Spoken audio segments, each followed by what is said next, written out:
Hey guys, welcome back to Magic TV. My name's Craig. It is 9 o'clock, which means it's time for another video. And today I'm going to be doing another review on a particular magic producer. Now, a couple of weeks ago, I actually did a review of Penguin Magic. I've just come back from Columbus. I've been over to Penguin like 5, 6, 7, 8 times now. I'm their creator of the year 2 years in a row.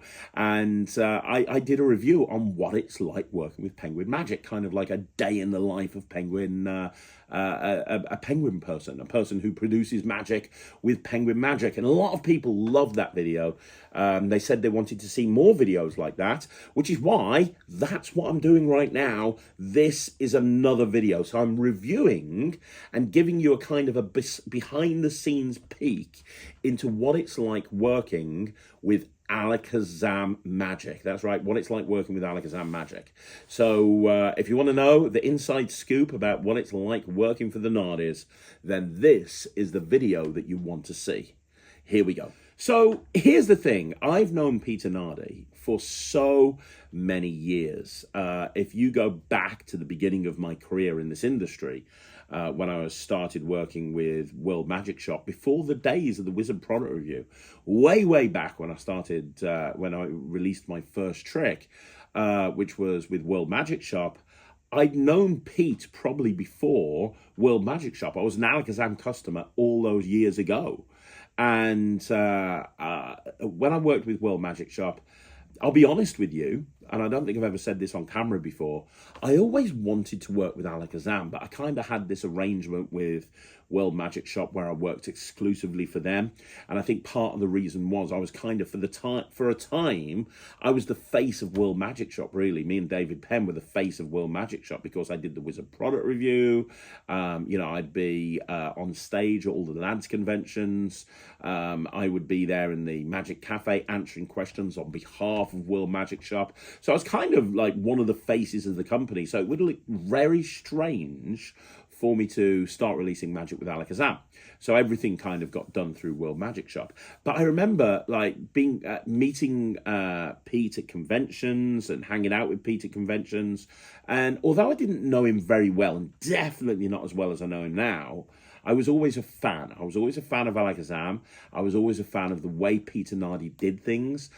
Some of my favorite DVDs back in the day, like were Alakazam DVDs. They just were. I loved Alakazam Magic, and I never got a chance to work with them. And then I left the industry. You know, everything blew up with Red, and everything blew up with Wayne Dobson and Jeff McBride, and I just kind of made the decision to leave the community and never come back. And I thought, well, that ship has sailed. And then obviously, as everybody knows, over COVID, I came back to the magic industry, and I'm pretty sure it was Gossip. It was either Gossip or Visible, but I'm pretty sure it was Gossip that was the first trick that I bought back out after coming back to the magic community. And I remember filming that with Pete over Zoom. If you look back at Gossip, it was filmed over Zoom because it was filmed when we couldn't leave our houses. We weren't allowed. It was filmed right at the beginning of lockdown. And I'd filmed some stuff with Penguin Magic around about the same time. But we chose not to put that out because they wanted me to film it again and go back over to America and get the live performances done properly. And if you go back and watch my Penguin review, you'll know that. But me and Pete made the decision to actually go ahead with Gossip. And it came about, really. As I say, I'd always known Peter Nardi, hadn't really been particularly good friends with him. It was the sort of thing where if I was in a room, I'd go, "Hi, Pete, how you doing?" And he'd say hi to me, and that would be kind of it. But as I say, I always had this burning desire to work with him. And very early on in Magic TV, when I was in lockdown, one of the first people I wanted to interview was Peter Nardi, because he's a legend within this industry and one of the most well-known dealers in the world, and I really wanted to interview him. So I interviewed him, and it was an incredible interview. And I think during the interview we talked about working with each other, and he said, if you ever, I think I talked about doing some stuff with Penguin Magic, and he said, "Hey, if you ever want to do some stuff with Alakazam, we should talk." And I was like, abso-freaking-lutely. That was like the door opening up that I wished had opened up, for like the last 10 years or so. And he said, okay, what you got? And I remember then, like, maybe jumping on Zoom the day after or a couple of days later, and just basically blowing him away. And I was like, well, I've got this and this and this and this and this and this and this and this and this, and we can do this and we can do this and we can do this, and how about this and this and this and this and this and this, because you have to understand, even though I left the community 10 years ago, and I've spoken about this, but even though I left the community 10 years ago, or 10 years previously, 9 or 10 years previously, I hadn't stopped creating. I disappeared from the magic community. I'd gone away. From all intents and purposes, from the magician's point of view, I wasn't really around. But I was gigging more than ever before. I was building a business. But magic is my hobby as well as my job. And so one of the things, I was still buying magic.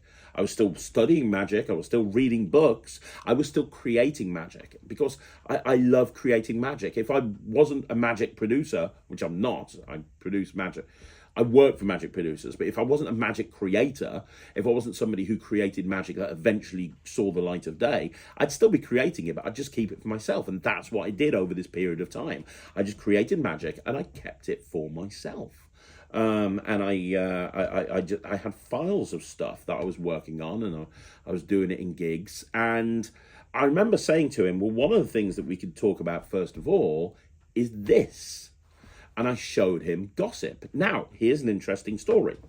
I had produced Gossip. I'd actually gone to the printers and I'd made a few hundred of them. Had them made up, had them designed, had them printed up. I'd had them done when I was still at World Magic Shop. And then everything kicked off with Red, and I decided to leave the community, and those Gossips were just basically sitting there. I mean, I was using it myself, but like I had hundreds of them that I was going to say to World Magic Shop, let's do this. But they just sat there because I made the decision to leave the community. So one of the first things, I spoke to him about several things. I opened up my notes of my files and I said, there's this, there's this, there's this.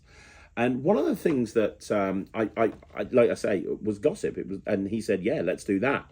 And I sent him over some of the Gossips that I'd actually had. It wasn't called Gossip back then. I sent him over some of the magazine pages that I'd had printed, and he said he wanted to have them redesigned, which made sense because I had them printed like 10 years ago. Things had changed in 10 years, and he had them redesigned to what Gossip is today. And he did a great job with that.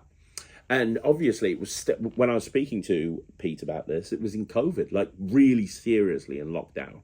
And I couldn't go to Alakazam to film it. So we filmed the tutorial over the internet. And I said to him, I really want a live performance. And he's like, well, we can't do a live performance. And if you go and look at Gossip, or you look at the trailer, you see me on a field performing it to a man and a woman. Now, that man is Luke, who used to work with me, and his girlfriend, Sam. And I arranged to meet them on a field, and we couldn't really touch each other. So you can see there's a lot of distance between him and me. Sarah was there holding the camera. So we just filmed this performance because I really wanted a live performance. And it wasn't as perfect as I wanted it to be. You know, I'm a big fan of live performances, but you know, I kind of found a way to do that live performance. And Gossip was a huge success. You know, it was the live launch, which we did on it, broke Alakazam servers. It was their old website, and it broke their servers. So many people wanted to buy that trick that it broke their servers. And they had to kind of get onto the web design company during the live launch and try and get it updated and get it working. But it was very, very popular, very, very well received. And off the back of that, we carried on working with each other. And carried on working with each other and carried on working with each other. And one of the things I'm most proud of since coming back to the magic industry, and one of the things that I really wanted to do, and I want to carry on doing this, is I really want to promote how awesome coin magic is. Because for me, coin magic is one of the single most important things that a close-up magician can learn. I think that if I can tell when I see somebody do a card trick, if they perform coin magic or not. Because I think that when you learn coin magic, that crosses over into every other genre of close-up magic. And I think you become a better performer all over, because there's certain things that you learn in coin magic that isn't necessarily focused on in card magic, for example. And also coin magic is super visual and it's super interesting, and very few people do it at live gigs. And there's so much to love about close-up magic. And so I was very, very passionate about wanting to do coin magic, and I think I did Pete asked me to do a coin magic academy, which I did, which was really, really popular. I love doing that coin magic academy. And then off the back of doing the coin magic academy, or around about that time, I can't remember, Pete asked a question about the Mirage coin set, and he said, hey, you bought that Mirage coin set out years ago, would you be interested in bringing it back out again? And I said, absolutely, I'd be interested in it. As long as two things happen. Number one, the tricks are completely revisited because they need updating from a handling point of view. And two, I've been working with these coins and this coin set for the best part of a decade since it came out 10, 11, 12, 13 years ago. I want to include all the new routines, and it's going to be long because there's going to be a lot of routines. And he said yes, and I said I want live performances. I want people to see how good this is, because at the time Alakazam did a lot of their performances in the shop.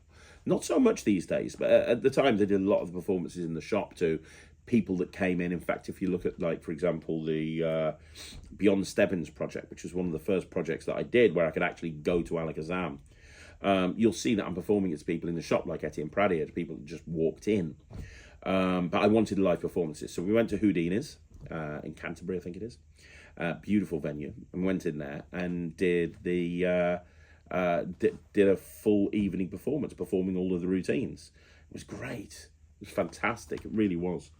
And yeah, Mirage coin set came out, and that kick-started the elite coin range. And I'm very, very proud of the fact that this elite coin range has got so many people into magic. The Mirage coin set, the Nightshade coin set, which was obviously over a decade ago that I produced the Nightshade coin set, and we brought that back out again with the same provision that it needs all new routines, it needs revisiting. We then brought out Apparition, which was a newer item. And then we've just filmed my fourth coin set for the elite coin range, but the fifth one in total, because obviously Trebloon came out through Eric Stevens, which is amazing, and I contributed, I think, 16 routines to that as well. But off the back of all of that, I've seen Alakazam change since I started working with them.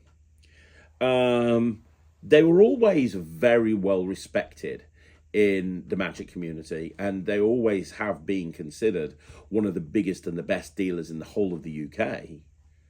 But I think that over the last 3 or 4 years, they've gone to an entire other level.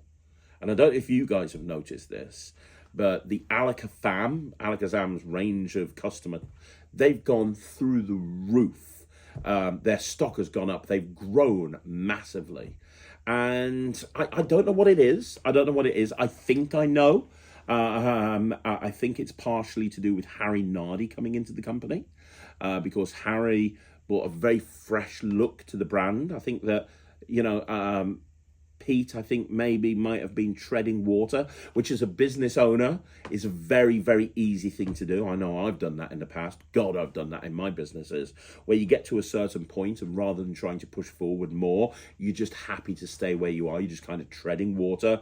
It's like, hey, I'm good. Things are great. I'm not going to try and take that to the next level. And I think that Harry coming in helped Pete kind of stop treading water and push forward even more. I think that obviously during COVID, I think Alakazam were one of the best companies to actually cope with all of that.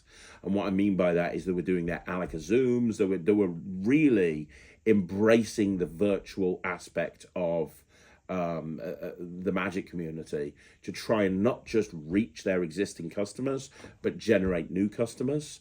I think the other thing that they've done is that they've freshened things up in terms of their artists, because there were certain artists that would work with Alakazam all of the time, and it would be the same 3 or 4 artists over and over and over again.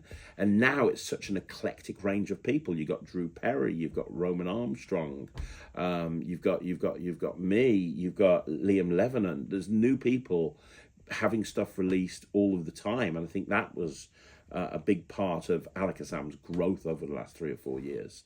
And I also think the fact that their range of tricks has become more eclectic.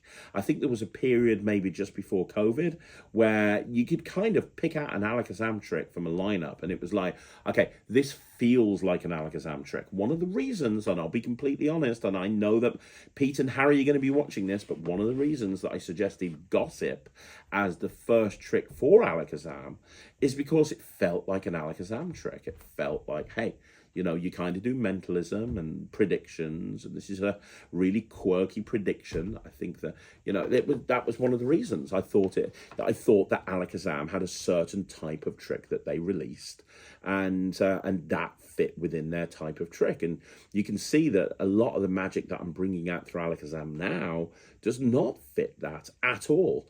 Like, look at the Elite Coin range as a perfect example. Not just the Elite Coin range, but a lot of I've got a pickpocketing trick coming out with Alakazam at some point soon. I've got a tech-based trick coming out with Alakazam at some point soon. Their range of magic, the stuff that they bring out, is so eclectic and unlike what it was before. And I think the other big thing that they've done is they have really, really drilled down on the socials. You know, it started with Harry doing his videos, and their Facebook and their Instagram feed just blew up. Like the amount of interactions they get are ridiculous. Harry is fantastic on camera. He is one of the biggest assets to that company. He genuinely is the face of the company now. He just is. And, you know, he's youthful and he's good looking, and, you know, he's got that appeal. I think that people like him as well. The likability factor is there. And I think him doing those socials really helps. And then off the back of Jamie Dawes coming into the company, you've got the amount of content they're bringing out now, their vlogs, and God knows what, so many different bloody things that they do. It spins my head thinking of all the different things that they do. And now they've just started a review show on a Sunday as well. And they're really kind of drilling down on that relationship with Pete and Harry. And I think that's smart because they work really well together. The two of them together have got serious charisma. And I think all of these things put together, and the biggest thing is that obviously their trailers have improved. So many live performances. Them getting Nemid Phoenix involved in their trailers, I think, was a stroke of genius. Nemid's trailers, I think, are becoming just like incredible.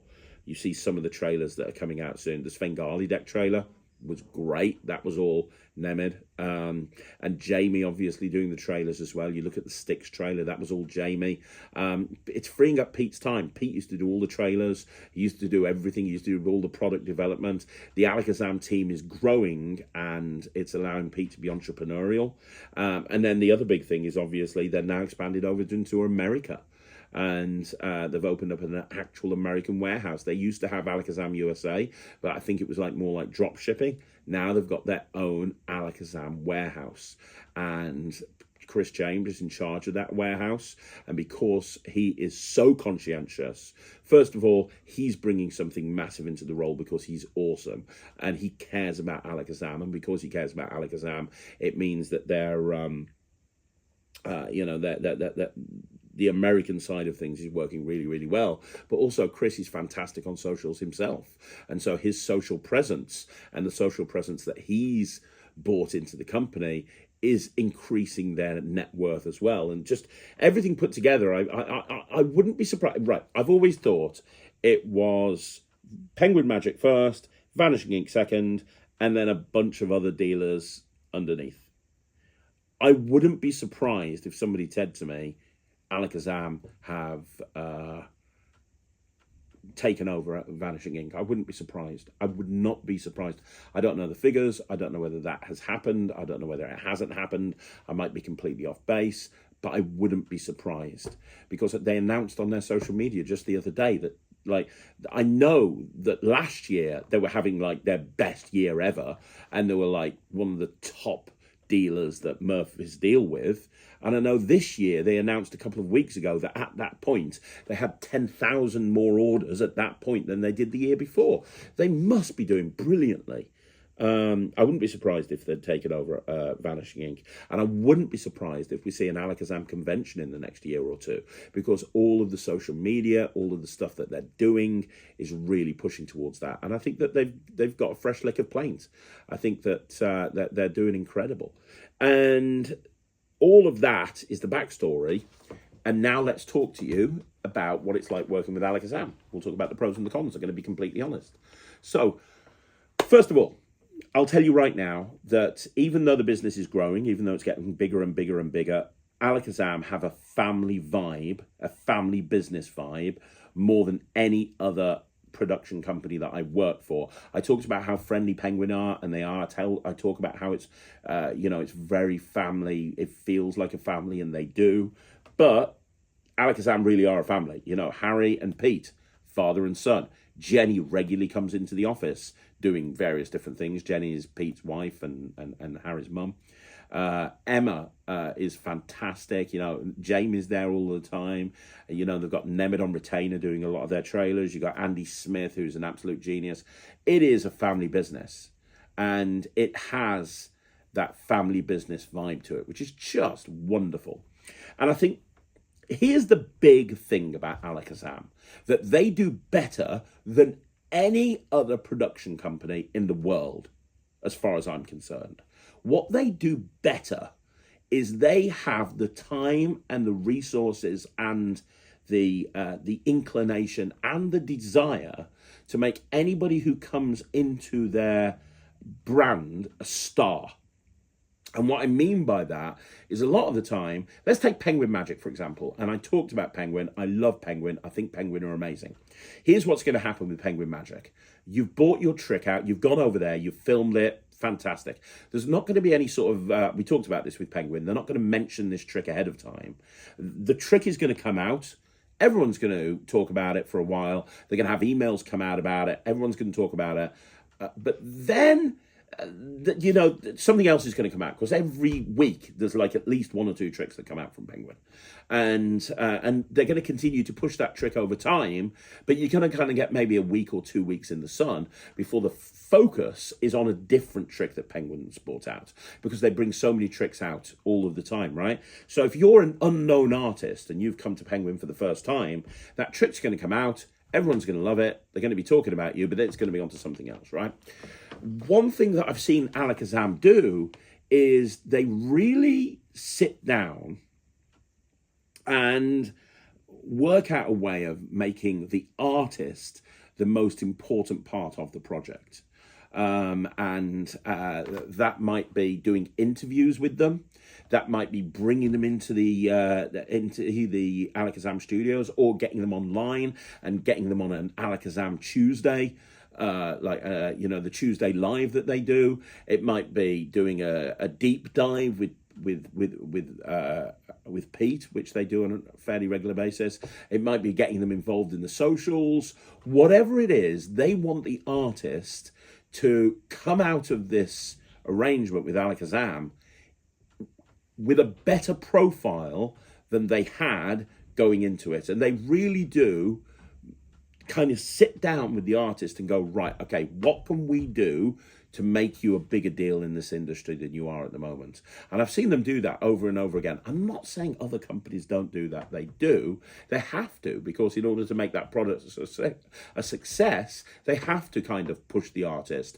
But it feels that when Alakazam are doing it, there's a really big focus on making that artist the star, if that kind of makes sense. The other thing that I see, but right, unless you've spent any time with Peter Nardi, you will not realize just how much of a genius that man is.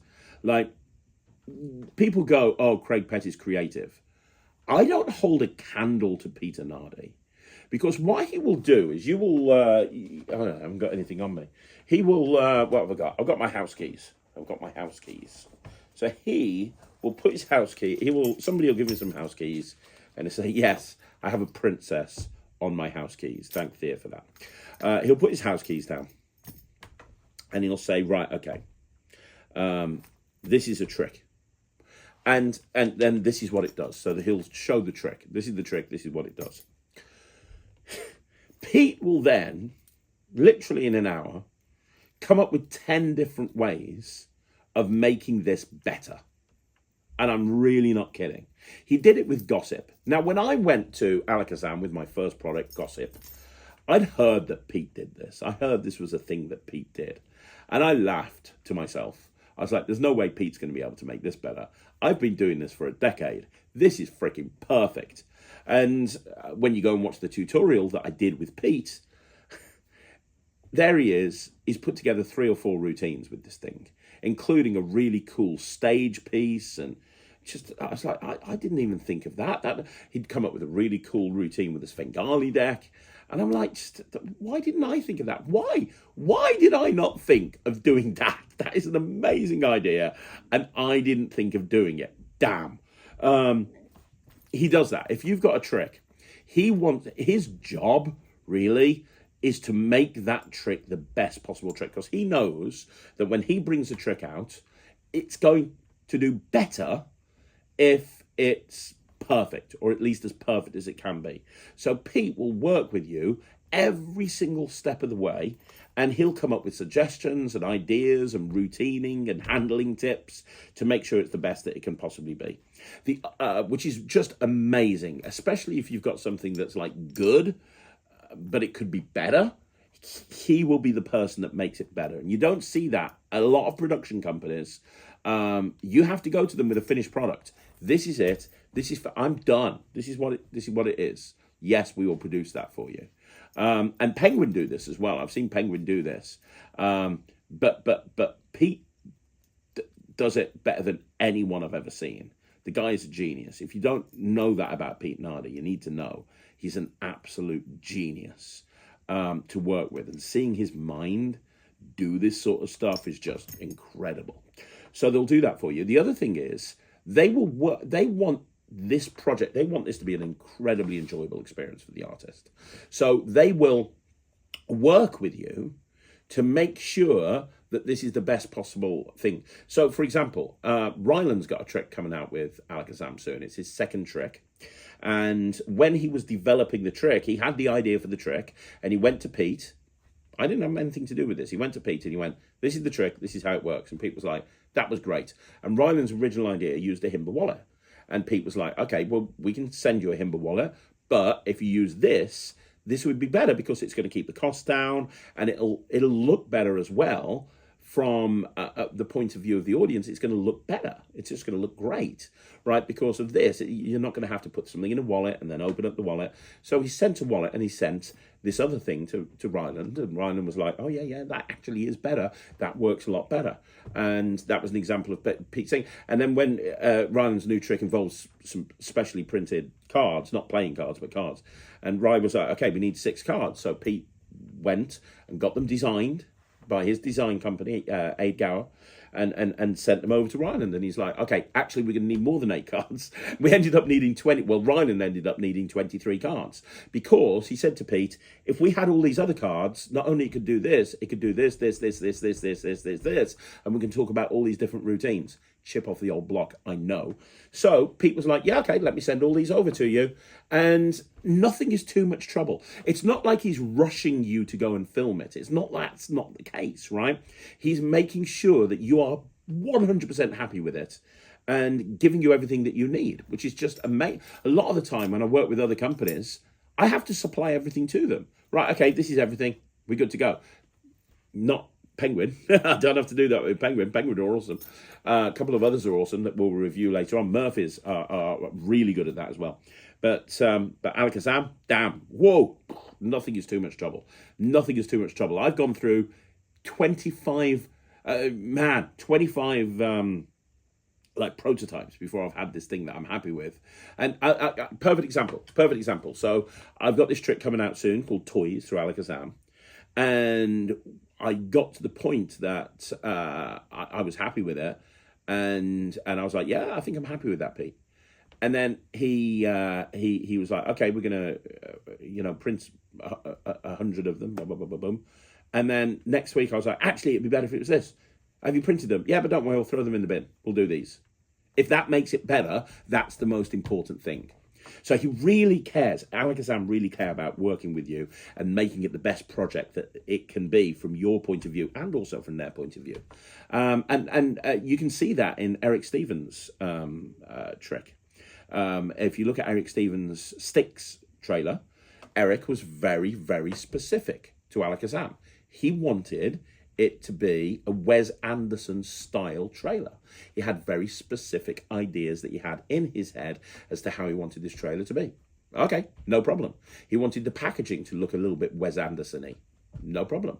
He specifically contacted Pete and he said, Pete, I would like Craig to be on the project with me. All right, no problem. Contacted me. Can you do this? Yes, I can. Nothing, Eric was saying, I need this, I need this, I need this, I need this. Alakazam made it happen. And I think that's the most important thing. Working with Alakazam is a dream to work with. So when I go there, I've just come back from Alakazam. I was there for 4 days. Now, it was very hard work. And the reason it's very hard work is because when I was there, when I'm there, I'm filming multiple projects. It's like, if you saw my Penguin review, when I talked about working at Penguin is kind of a weird situation for me because I'm there filming multiple projects. And normally a lot of people go and film maybe 1, 2, potentially 3. It's the same with Alakazam. When I went to Alakazam this last week, I had to film 2 projects. I was filming 2 projects, which doesn't sound like a lot. When I was there Tuesday, Wednesday, Thursday, 2 projects. But one of those projects was 8 hours long. The tutorial was 8 hours long. Put that into context. I was also doing a Tuesday live. I was also doing an academy. I was also doing a bunch of social media. I was doing a load of stuff for Unlimited. And I was filming, I was doing the live launch of the Svengali project. And I also filmed 10 new routines for Tribloon. And that's an example. Tribloon by Eric Stevens. Fantastic coin set. It's the 4th in the Elite coin range. It's coming out soon. That'll give you an example. Tribloon is great. Eric's got like 3 killer routines. But when you look at the Elite coin range, it's like Mirage coin set has got like 20 routines. Nightshade's got like 45 routines. Apparition's got like 20 routines. This new one that I've got coming out that I've just filmed has got, I think, 35 routines. And it's like Tribloon's got 3. And it's like people that buy the Elite coin range, they've come to expect quality coins. They've come to expect a project with lots of different routines on it, right?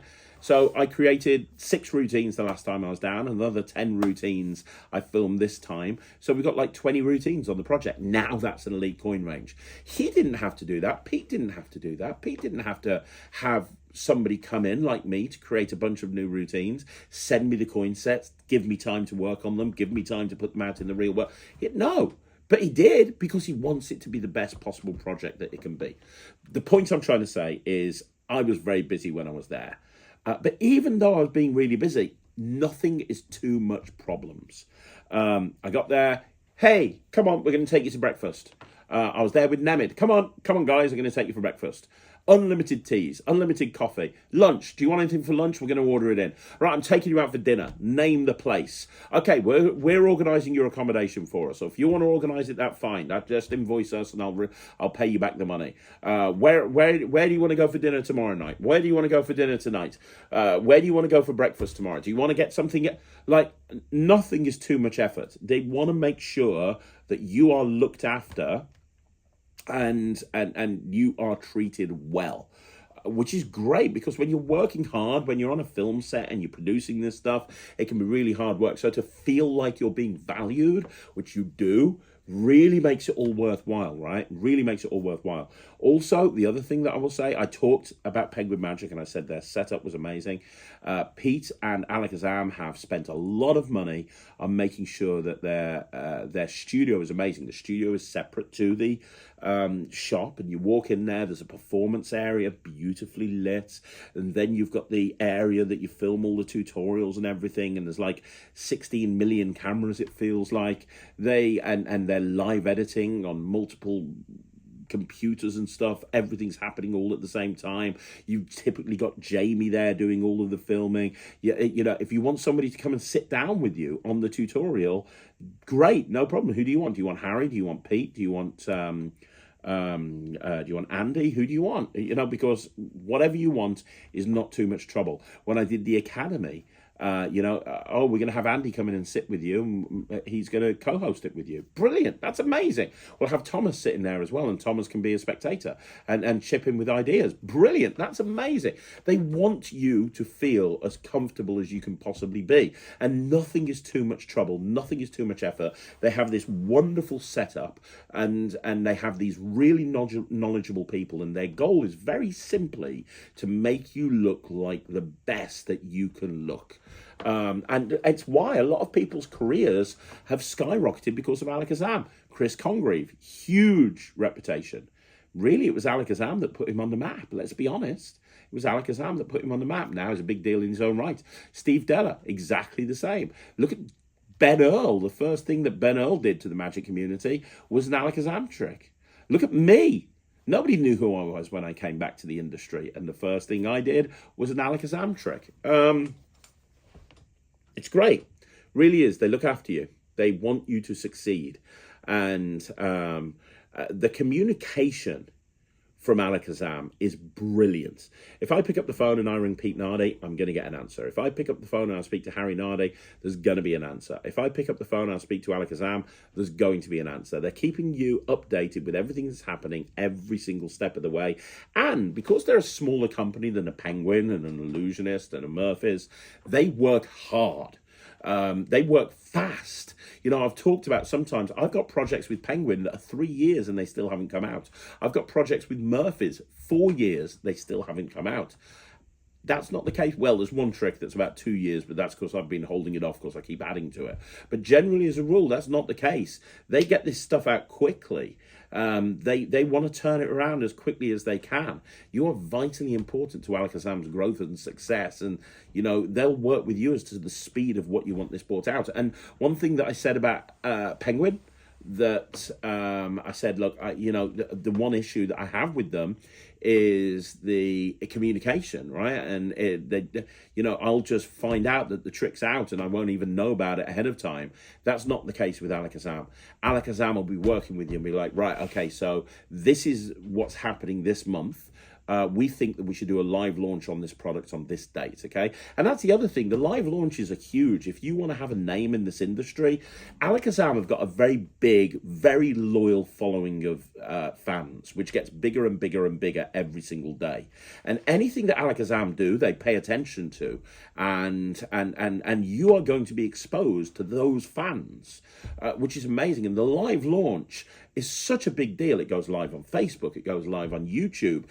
It's almost like a red carpet premiere of a film. I don't know anybody else that does live launches. It's not just a case of send out an email, well, here's the latest trick from so-and-so. It's a case of this is an event. This is a big deal, and we are going to treat it like a big deal by having this live launch. We're going to have Harry and Peter there hosting it. We're going to bring you on as the special guest. You are going to be there. You're going to give a chance to talk about your project. You're going to be given a chance to speak to everybody and answer their questions. You're going to have we're going to play the trailer for the first time. This is a big deal. This is huge. You feel like a megastar. The communicate, and they schedule those so there's nothing else going on around at the same time. It's not like well, yesterday we had this person, the day before we had this person, and now we're having you. Not at all. They really make a big deal of that. And then they're the same as Penguin in that they constantly promote it. They constantly are promoting their tricks. It's not like it's come out for 2 weeks and then it's going to die on its arse. That's not the case. They're going to be constantly promoting it. And if you have new ideas, they will happily add it to people's accounts and promote that as well. And obviously, because they've got Alakazam Unlimited, you get the opportunity to film stuff for there as well. And they'll film a journey for you, which is great because people get to find out more about you, and they'll film a podcast with you, and they'll do this and they'll do that and they'll do the other. And it's just, as they continue to grow and as they continue to produce content and as they continue to get bigger and bigger and bigger, being associated with Alakazam is even more important than it ever was. So I've got nothing but good things to say about Alakazam. In terms of money, because I know that's a thing that's very, very important to a lot of people, Alakazam pretty much exclusively work with buyouts. Now, what a buyout basically means is they don't do a royalty scheme. They do a buyout scheme. So you would sign a contract. Pete would say, yes, we want to buy that trick. You would negotiate whatever the fee is for them to buy it out. And then they sign the contract and they will pay you. You send them an invoice and they will pay you. Now, there's pros and cons about working with royalties versus working with a buyout. If you want money quickly, this is a great way to do a buyout. This is a great way to do it because you will get paid regardless of how successful the product is. You will normally get paid when you sign the contract as well. So when it's a royalty thing, you've gone and you've filmed everything and everything's filmed. If it takes 2 years for that trick to come out, you're not going to get paid for 2 years. Now, when that trick comes out, if it's successful, depending on how much you're getting paid as a buyout, if it's successful, you're probably going to get more money with royalties if it's successful. But if it's not, you most definitely won't. I've heard of people that have done royalty deals with companies and they've not made a penny because the product's not been very successful, for example, or it's sold okay but not brilliantly, and because of the expenses. Normally with a royalty scheme type thing, what tends to happen is they have to reimburse their expenses first of all, and that's something that needs to be taken into consideration. So with a buyout, you get that money immediately, and if you want money and you want money quickly, this is a great way to do it. A buyout works really well. If you're new into Magic and you haven't got a bit of a reputation yet, because the thing is, if you're a Greg Wilson, your trick's probably going to sell better than somebody who nobody knows. So if you've not really got much of a reputation in the industry, if this is your first, second, third product, if you're building your brand, if you're building your tribe of people that follow you, this is a great way to do this because Alakazam are going to absolutely promote you to the moon, and you're going to get that money straight away. So you can reinvest it in other stuff that you're producing or whatever the case may be. I will say that I have seen people, and I'm not going to say names, but I've seen people go on social media and moan and bitch, and they've moaned and they've bitched because Alakazam have done a buyout deal. They've signed a contract saying yes, the buyout deal, and then that trick's gone on to be very, very successful and maybe even been reprinted, and the person in question then bitches on social media and goes, well, Alakazam have made so much money off my product and they only paid me once. How is that fair? It's fair because that's the deal that they made with you. If you didn't want that and you wanted a royalty deal, you should have said, or you should have gone somewhere else. And also, it's Alakazam that are taking the risk on that product. They're giving you the money ahead of time before they've even produced it. I've got a trick with Alakazam at the moment, and the amount of money it's costing them to produce it is going up and up and up by the minute because of issues that they've had with the production. With that's something that you don't consider when you think about how much money it's going to cost to produce that trick. So Alakazam are taking a risk, right? And they're taking a risk and they're still paying you. I don't think you should be the sort of person that should bitch and moan about how many they've sold, because that's how business works. They make a deal, they invest in a particular product. If it's successful, that's what the investment was there for. If it's not successful, they're going to take the hit. And I'm willing to bet that there's tricks that Alakazam have bought out in the past and they've not made a profit on it because it's either not been successful or they've had to pull it or whatever the case may be. You take your wins and your losses, right? But generally, as a rule, Alakazam are on a buyout scheme. Nothing wrong with a buyout scheme. I think a buyout scheme can be really good, especially if you want that money straight away and you don't want to wait 1 or 2 years and then hope that the royalties are going to equal what you would have been bought out. Because that's the thing with royalties, they come in fits and starts, bits and bobs. And yeah, you get paid more over time, but this is going to give you one quick lump sum of cash. It's up to you, but I will tell you that Alakazam pretty much exclusively work on a buyout, and that's for unlimited, that's for everything. Right, so anything else I can say? The communication is fabulous. The people that work at Alakazam are fabulous. They really look after when you're there. It's hard work. And also they make it very, very easy as well. If you're filming something and you make a mistake and you cock it up, they're not going to turn around to you and go, oh, yeah. You know, they're just going to be like, no problem, we'll do it again. Let's just take the take again. They're professionals. They've been doing this a very, very long time. They know what they're doing, inside out, back to front, upside down, and left ways, sideways. So, yeah, I would, if I was giving this a review, because this is technically a review of Alakazam, if I was giving this a review, I would give it 100%.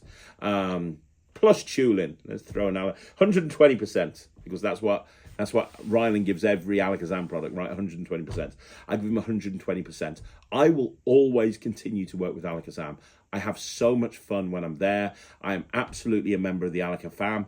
I love Peter Nardi. I love Harry Nardi. I love all the Nardis. I love Buddy the dog. I love Andy. I love Emma. I love those guys. I think they're brilliant. I think they work hard. I think they play hard. And the success that they're achieving, their growth is incredible. And as they continue to grow, having your name associated with Alakazam is great, especially if you're a new creator, because they're going to help you make that product a success. And they're going to promote you to the moon. And you're going to come out of this relationship with Alakazam with a much better brand and a much better name recognition than you did going into it. Which is why it's getting 120%. So there you go. Let me know what you think in the comments down below. If you've got any questions about working with Alakazam, I'm more than happy to answer them. And let me know who you want me to go to next. I've got several companies that I could speak about that I've worked with. I can even talk about World Magic Shop if you want, even though they're not really around anymore. If anybody wants to know my experiences working with David Penn from back in the day, I'm more than happy to talk about that. If you want me to talk about Vanishing Ink and doing a masterclass with them, or Murphy's Magic, let me know in the comments down below, because the bottom line is these videos are designed for you guys, and if nobody wants to watch them, there's no point in me making them. So let me know down below. Also, don't forget, you want to see more videos like this, like the video, subscribe to the channel, leave a comment down below, and please, please, please, please, please, pretty please, with sugar on top, join the Netrix, www.thenetrix.com. It is my online streaming platform for magicians, and it's available immediately to sign up to, and I really would appreciate it. If you did, I'd do my happy dance. Anyway, I will see you again soon. Thank you very much for watching. My name's Craig. This was your Alakazam review. I'll see you again soon right here on Magic TV.